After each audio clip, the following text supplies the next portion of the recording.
Hello dear students, आज के class में हम लोग एक काफ़ी इंपॉर्टेंट टॉपिक को देखने जा रहे हैं जो आपके 5 मार्क्स में पूछता है, यंग्स डबल स्लिट एक्सपेरिमेंट।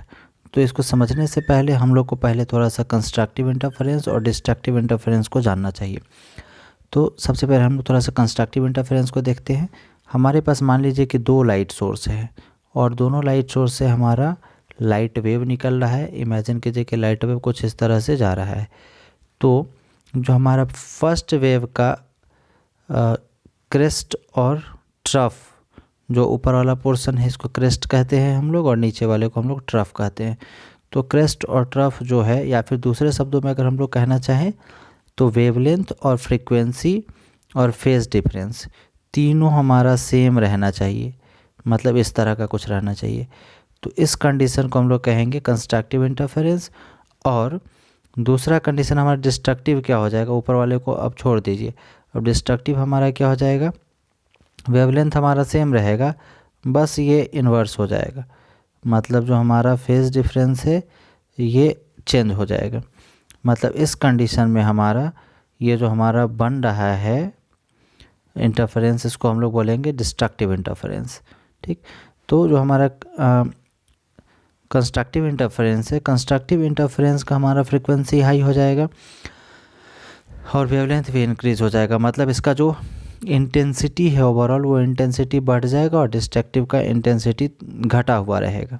बस इसी पे बेस्ड है ये हमारा यंग्स डबल स्लिट एक्सपेरिमेंट। ठीक, तो सबसे पहले आपको इसमें इस फिगर को समझना चाहिए। ये फिगर में आप देखेंगे कि सबसे पहले हम लोग एक पट्टी लेते हैं, ये पट्टी है एक लंबा सा, और इसमें 2 स्लिट हम लोग बना देते हैं, 2 छिद्र हम लोग बना देते हैं, 2 छेद हम लोग कर देते हैं। ठीक, और यहाँ पे हमारे पास एक लाइट सोर्स डालते हैं। अब लाइट सोर्स से हमारा लाइट वेव निकलेगा। अब लाइट वेव मान लीजिए कुछ इस तरह से हमारा जा रहा है, तो लाइट वेव जाने के बाद एक इस स्लिट से इंटर करेगा और दूसरा इस स्लिट से इंटर करेगा।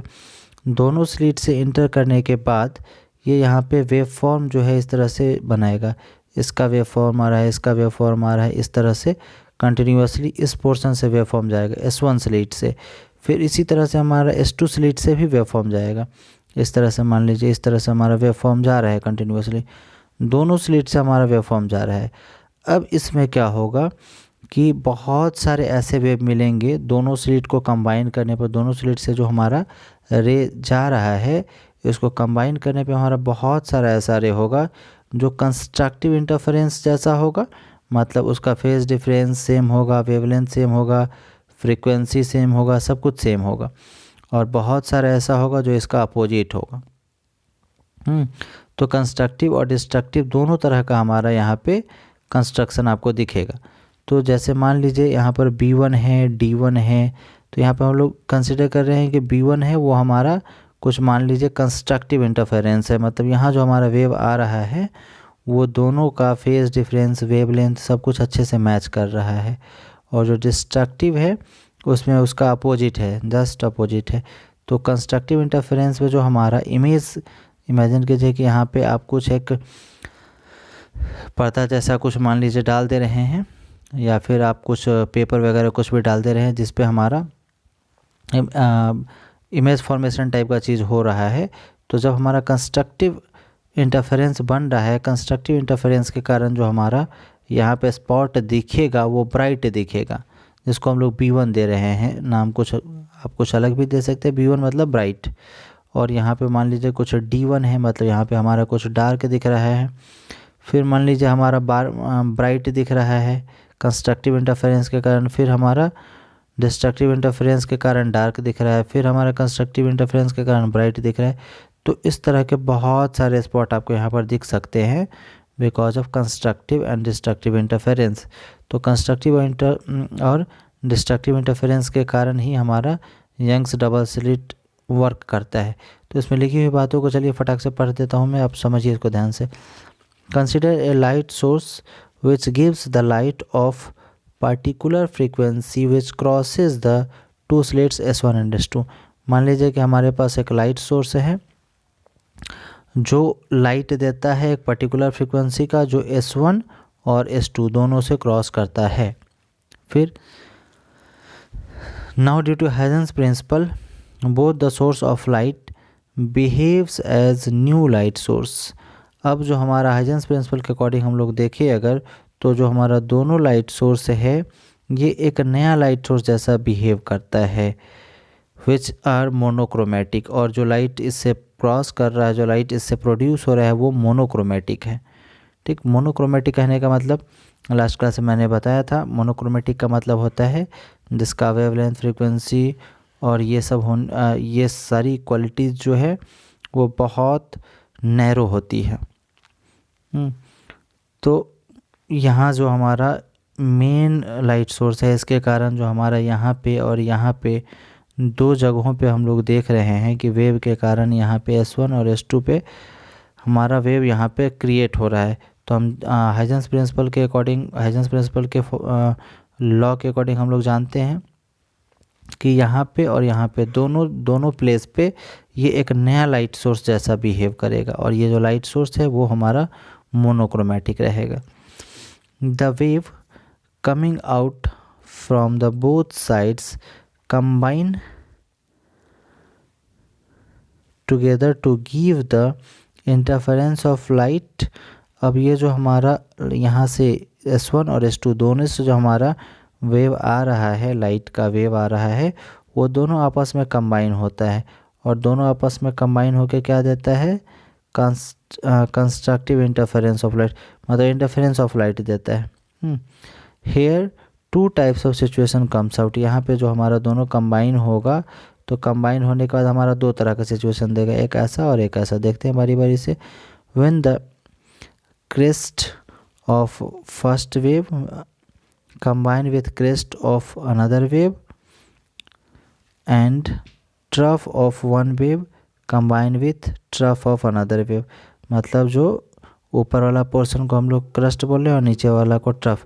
अगर क्रस्ट और ट्रफ दोनों सेम हो या फिर ऐसे दूसरे शब्दों में कहे तो दोनों अगर मैच कर रहा हो तो इस कंडीशन में हमारा जो जनरेट होगा इंटरफेरेंस वो कंस्ट्रक्टिव इंटरफेरेंस रहेगा।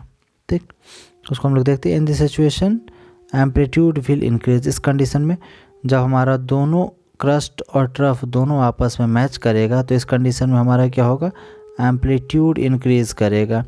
Hints it will give the constructive interference. और जब एम्पलीट्यूड इंक्रीज करेगा तो हमारा कंस्ट्रक्टिव वेव फ्रंट देगा। Finally constructive interference will give the bright fringes on the screen named as B1, B2, B3 and so on. जब देखिए, जब दोनों हमारा क्रस्ट और ट्रफ दोनों आपस में मैच करेगा तो इस कंडीशन में इसका जो इंटेंसिटी कहिए या इसके इंटेंसिटी का एम्पलीट्यूड कहिए वो इंक्रीज़ हो जाएगा। और इंक्रीज़ होने के बाद ये हमारा ब्राइट फ्रिंजेस देगा, चमकीला सा हमारे स्पॉट्स दिखाई देगा, जिसका नाम कुछ हम लोग B1, B2, B3 इस तरह से कुछ डाल देते हैं। फिर when the crest and trough of one wave is in the opposite direction of another. जब क्रस्ट और ट्रफ जो है एक वेव का दूसरे वेव की तुलना में अपोजिट डायरेक्शन में हो, then the amplitude of resultant wave will be zero. तो एम्पलीट्यूड जो रिजल्टेंट वेव का है वो जीरो हो जाएगा। जैसे मान लीजिए एक का हमारा इस तरह से तो दूसरा हमारा अपोजिट है दोनों का, तो इस कंडीशन में जो इसका एम्पलीट्यूड है वो हमारा जीरो हो जाएगा। ठीक, मतलब इस कंडीशन में ये हमारा क्या देगा, डिस्ट्रक्टिव इंटरफेरेंस देगा। Hence it will give the destructive interference. Finally destructive interference will give the dark fringes। और ये जो प्रोसेस हो रहा है हमारा, ये डिस्ट्रक्टिव इंटरफेरेंस देता है और ये हमारा डार्क फ्रिंजेस देता है, जिसको स्क्रीन पे हम लोग D1, D2, D3 etc से शो करते हैं। ठीक, इसका 2 मार्क्स के अकॉर्डिंग कुछ आपका इंपॉर्टेंट क्वेश्चन है जिसमें डिफ्रैक्शन है, इसको हमको थोड़ा सा जानना चाहिए। तो फटाक से देखिए, द लाइट रे बिहेव्स लाइक वेव। लाइट रे हमारा जनरली वेव जैसा बिहेव करता है। When it passes through some places where it gets deviated from its original path is known as diffraction। और जहाँ पे ये बहुत सारे मीडियम में क्रॉस कर रहा होता है, गुजर रहा होता है, तो एक ऐसा पॉइंट जहाँ से ये डेविएट हो जाता है बहुत सारे वेज में, तो इस तरह का जो हमारा प्रोसेस होता है इसको हम डिफ्रैक्शन ऑफ लाइट कहते हैं। जैसे मान लीजिए एक सिंगल लाइट वेव आ रहा है और यहाँ पे आने के बाद ये बहुत सारे लाइट वेव में कन्वर्ट हो जा रहा है ना। तो इस तरह का जो हमारा कंस्ट्रक्शन हो रहा है इसको हम लोग डिफ्रैक्शन ऑफ लाइट कहेंगे। ठीक, अब इसके बारे में थोड़ा सा देखते हैं कुछ बातों को। Diffraction takes place in light as well as sound. Diffraction हमारा लाइट और साउंड दोनों में पार्टिसिपेट करता है, दोनों में ये फेनोमेना होता है। फिर उसके बाद है diffraction depends upon the thickness of slit. Diffraction जो है वो स्लिट के थिकनेस पे डिपेंड करता है। फिर है the wavelength of any wave should be equal to the thickness of slit. और जो वेवलेंथ होता है किसी भी वेव का वो इसके थिकनेस के इक्वल होता है, जो स्लिट का थिकनेस है उसके इक्वल होता है। फिर नेक्स्ट टॉपिक है हमारा छोटा सा ही, resolving power of an optical instrument. एक ऑप्टिकल इंस्ट्रूमेंट का रिजॉल्विंग पावर हम लोग किसको बोलेंगे, ठीक है। The capacity of an optical instrument to form a large number of images clearly. एक ऑप्टिकल इंस्ट्रूमेंट का वैसा क्वालिटी जिसके कारण यह बहुत ज़्यादा संख्या में इमेज फॉर्मेशन कर सकता है, इसको हम लोग बोलेंगे रिजॉल्विंग पावर।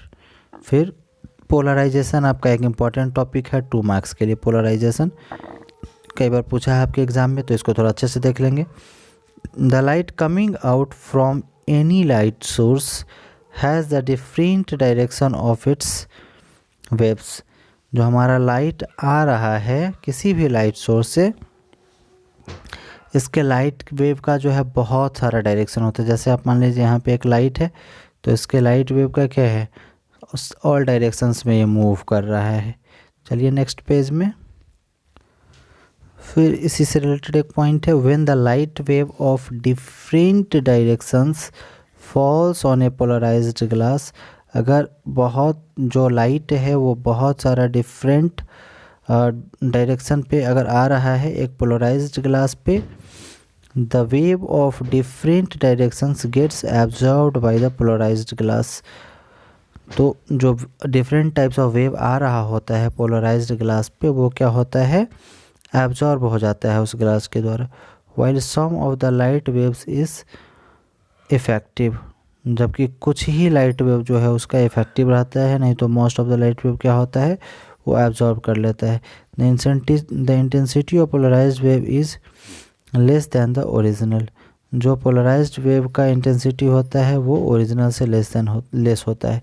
पोलराइज्ड ग्लास का यूज़ जनरली हम लोग कार वगैरह का जो शीशा होता है, आगे से जो ड्राइवर ड्राइव कर रहा होता है वहाँ पे किया जाता है। पोलराइज्ड ग्लास का मेन वर्क है कि जो अलग अलग वेव लेंथ का या फिर अलग अलग वेव जो हमारा आ रहा होता है डिफरेंट लाइट सोर्सेज से, उसको एब्जॉर्ब कर लेता है, जिससे ड्राइवर को ड्राइव करने में थोड़ी सुविधा होती है। बहुत सारा हेलमेट भी इस तरह का आता है जिसमें पोलराइज्ड ग्लास लगा होता है, ताकि जब आदमी उसको बाइक वगैरह ड्राइव कर रहा हो तो अगर हमारा डिफरेंट लाइट सोर्स से लाइट आ रहा हो सामने वाली गाड़ी से, तो वो ज़्यादा डिस्टर्ब ना करे, मैक्सिमम लाइट उसका एब्जॉर्ब हो जाता है, वो ग्लास एब्जॉर्ब कर लेता है। और जितनी भी अच्छी गाड़ियाँ हैं 4 व्हीलर्स, उसमें भी ये ग्लासेस लगे होते हैं जो लाइट को एब्जॉर्ब कर लेते हैं। तो ये हमारा पोलराइज्ड ग्लास होता है। ठीक है, तो फिर हम लोग मिलते हैं नेक्स्ट क्लास में। तब तक आप लोग अपना ख्याल रखिएगा, अच्छे से रहिएगा। तब तक के लिए बाय बाय।